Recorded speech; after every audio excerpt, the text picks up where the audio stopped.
Assalamualaikum warahmatullahi wabarakatuh. Perkenalkan, saya Rahmadianti Syafitri dengan NPM 2051040232 dari kelas E Prodi Manajemen Bisnis Syariah semester 3. Di sini saya akan memenuhi tugas dari mata kuliah Fikih Muamalah.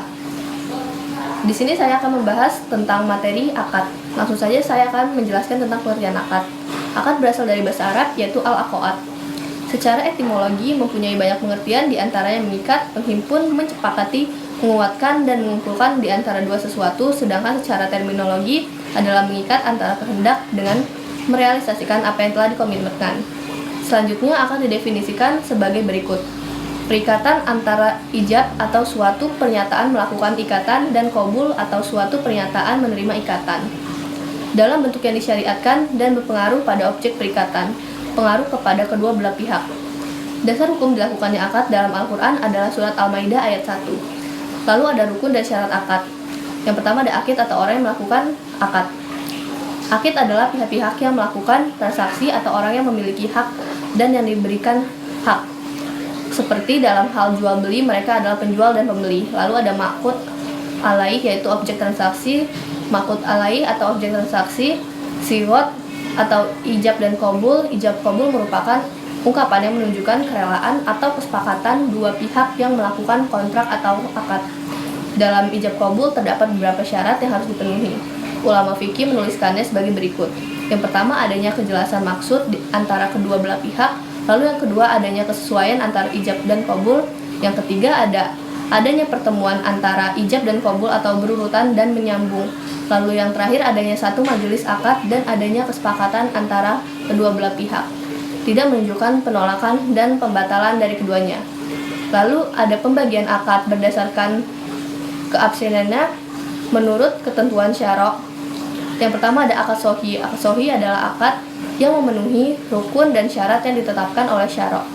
Akad yang tidak sohi yaitu akad yang tidak memenuhi rukun dan syaratnya sebagaimana yang ditetapkan oleh syara'. Berdasarkan dari segi penamanya, akad musamah yaitu akad yang telah ditetapkan syara' dan telah ada hukum-hukumnya, seperti al-bai atau jual beli, al-hibah atau hibah, al-qard atau pinjaman, dan al-ijarah atau sewa menyewa.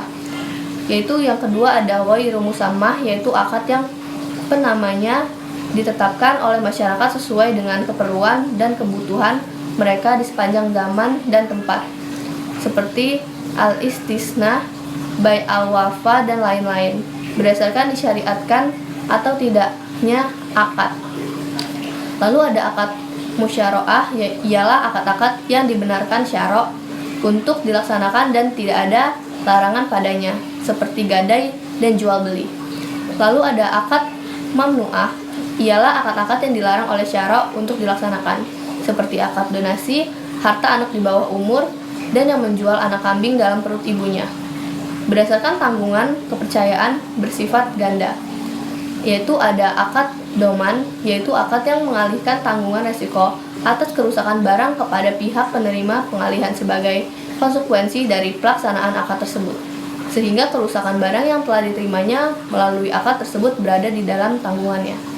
Lalu ada akad amanah, yaitu akad di mana barang yang dialihkan melalui barang tersebut merupakan amanah yang di tangan penerima barang tersebut, sehingga dia tidak berkewajiban menanggung resiko atas barang tersebut, kecuali kalau ada unsur kesengajaan dan melawan hukum. Akad gabungan antara doman dan amanah, yaitu akad yang mengandung dan dipengaruhi oleh dua unsur, di mana salah satu seginya adalah doman dan segi yang lain merupakan amanah, seperti akad ron atau gadai. Berdasarkan waktu dan pelaksanaannya ya. Yang pertama ada akad fauriyah, yang kedua ada akad istiror atau zamaniyah. Lalu yang berdasarkan akad pokok dan tambahan atau mengikut. Yang pertama ada akad asliyah, yang kedua ada akad ta'biyah. Lalu kemudian berdasarkan tujuan atau niat si pelaku akad. Yang pertama ada akad tabaru atau gradation contract. Yang kedua ada akad tijari atau conventional contract. Lalu tujuan dan akibat hukum akad. Untuk memindahkan hak milik penjual kepada si pembeli dengan adanya imbalan. Prinsip-prinsipnya yaitu sebagai berikut. prinsip kebebasan berkontrak, prinsip perjanjian itu mengikat, prinsip kesepakatan bersama, prinsip ibadah, prinsip keadilan dan keseimbangan prestasi, prinsip kejujuran atau amanah. Lalu berakhirnya akad. Akad berakhir disebabkan oleh beberapa hal, di antaranya sebagai berikut. Yang pertama, ada berakhirnya masa berlaku akad tersebut apabila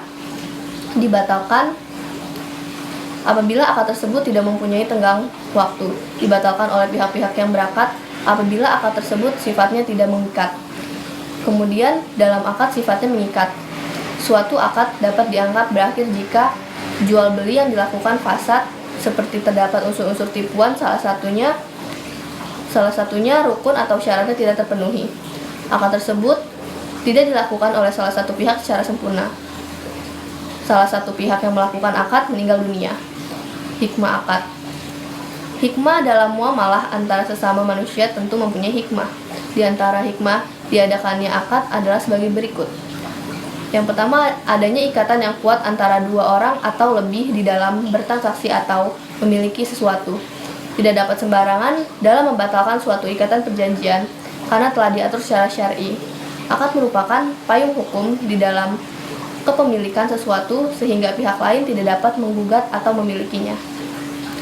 Sekian penjelasan materi akad dari saya. Kurang lebihnya saya meminta maaf dan kepada Allah saya meminta ampun. Saya ucapkan terima kasih. Sekian, wassalamualaikum warahmatullahi wabarakatuh.